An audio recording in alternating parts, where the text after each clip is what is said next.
Hello students and welcome back to my channel passion for physics. और आज मैं लेके आई हूँ आपके लिए question from CBSE sample paper physics 2025 का। इसमें क्वेश्चन नंबर 31 हम देख रहे हैं, जिसमें कि क्वेश्चन नंबर 31 का बी पार्ट हम स्पेसिफिकली देख रहे हैं। ए पार्ट में आपसे सिर्फ व्हीटस्टोन ब्रिज का डेरिवेशन पूछा है, लेकिन बी पार्ट में एक न्यूमेरिकल है जो कि शायद कुछ बच्चों को हार्ड लग सकता है। तो उसी प्रॉब्लम को सॉल्व करने के लिए आज मैं इस वीडियो को लेके आई हूँ। So let's start without any delay. This is question number 31 B part, and let's understand the language of the question first. A wire of uniform cross section and resistance of 12 ohm is bent in the shape of a circle. एक wire लिया है, उस wire को हमने circular shape में bent किया है और उस वायर का टोटल रेजिस्टेंस है 12 ohm.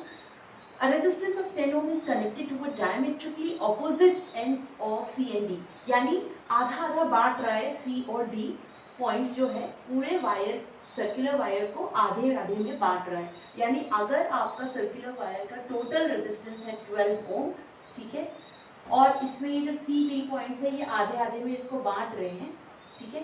तो when we are dividing the total wire into two equal parts, then the resistance also gets divided into two parts. That means ये जो पोर्शन है इसका रेजिस्टेंस हो गया 6 ओम और ये आधे पोर्शन का रेजिस्टेंस हो गया 6 ओम। तो इसका मतलब मुझे समझ में आ गया कि जो आधा वाला पोर्शन है, सेमी सर्कल वाला पोर्शन है, ये वाला पोर्शन जो कि हमें दिखाई दे रहा है ए सी डी वाला पोर्शन, ठीक है, ये वाला पोर्शन का जो रेजिस्टेंस है हमने अभी अभी देखा 12 का आधा हो गया 6 ओम। तो आधे का पोर्शन का रेजिस्टेंस हो गया 6 ओम, रिमेनिंग हाफ का भी 6 ओम।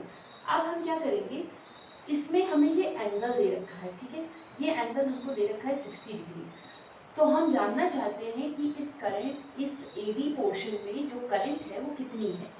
You have to find out that in the figure which is given, what is the current which is flowing in the arm AD, यानी इस पोर्शन में कितना करंट है। तो इस पोर्शन में करंट जानने के लिए इस पोर्शन का रेजिस्टेंस और इस पोर्शन का वोल्टेज हमको जानना पड़ेगा। तो लेट्स सी कि इस पोर्शन का रेजिस्टेंस कितना है। टोटल का रेजिस्टेंस तो 6 ओम है, लेकिन इतने का कितना है। तो इसके लिए मैं डिसाइड नहीं कर पा रही हूँ कि ये अगर हाफ होता तो मैं 3 ओम कर देती, लेकिन ये हाफ तो है नहीं, तो कितना पोर्शन है वो देखने के लिए मैं यहाँ पर एक लॉजिक लगाऊंगी, जिसमें यहाँ पर ये टोटल एंगल है क्या 180 डिग्री।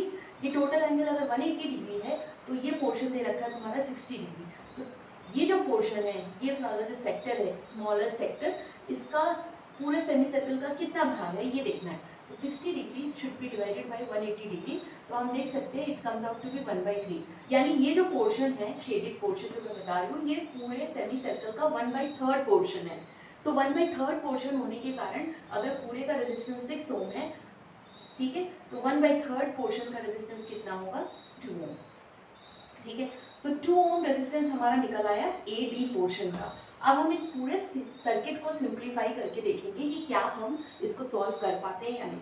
तो लेट्स से हमने अभी अभी पता किया कि इस पोर्शन का जो रेजिस्टेंस है वो कितना है 2 ओम। तो टोटल का हमारा 6 था, इसमें से इतना पोर्शन 2 ओम हो गया, तो ये जो रिमेनिंग पोर्शन है इसका रेजिस्टेंस हो गया 4 ओम। तभी तो 4 ओम प्लस 2 ओम कितना दे देगा 6। तो 6 इसका और 6 इसका मिला के मेरे को मिल जाएगा 12। तो अब मैं इसको सिंप्लीफाई करती हूँ। लेट्स से कि मेरा ये पॉइंट है ए पॉइंट से हमारे दो रास्ते जा रहे हैं।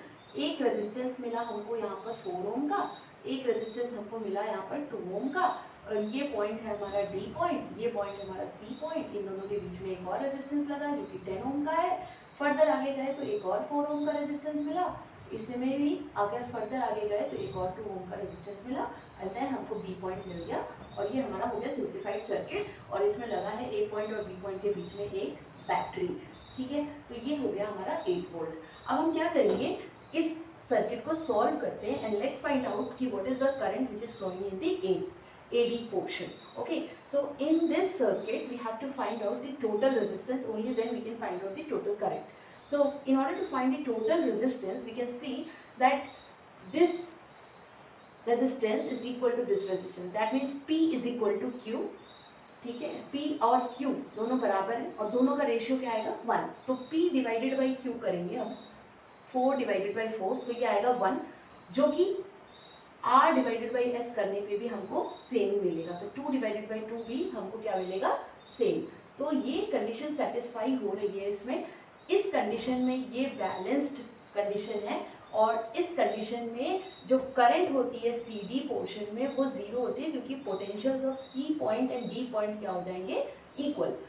इस समय सी और डी से करंट कोई नहीं जाएगी क्योंकि ये बैलेंस्ड कंडीशन है।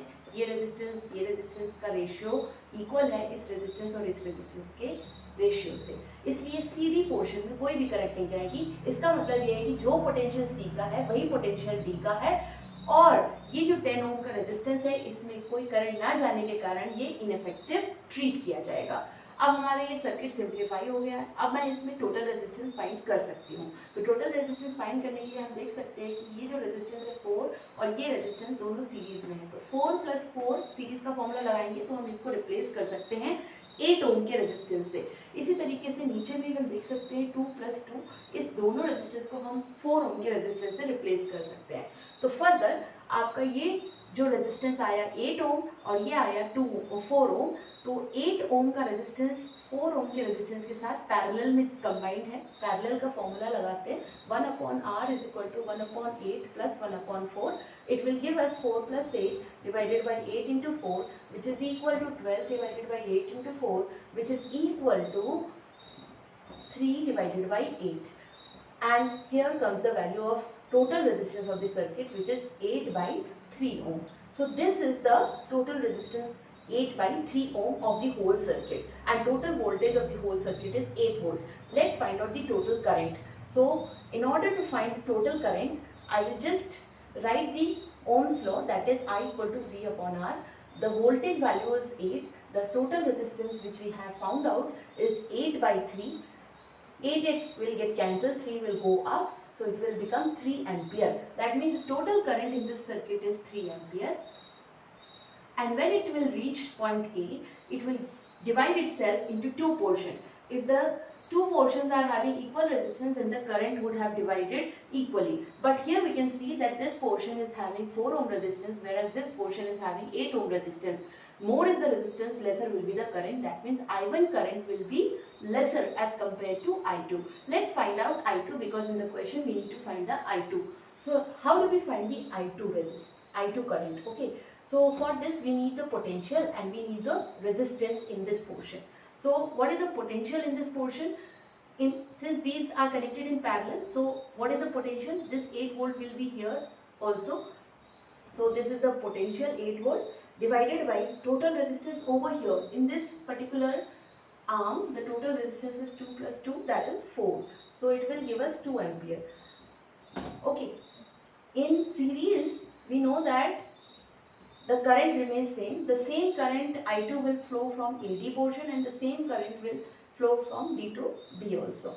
Whereas if you want to find the I1, then it will be V upon total resistance. V is 8 and here the total resistance is 8, so it will become 1 ampere. So I = I1 + I2, we can always see and check our answers from this. Otherwise our answer is 2 ampere, which is flowing through AD portion.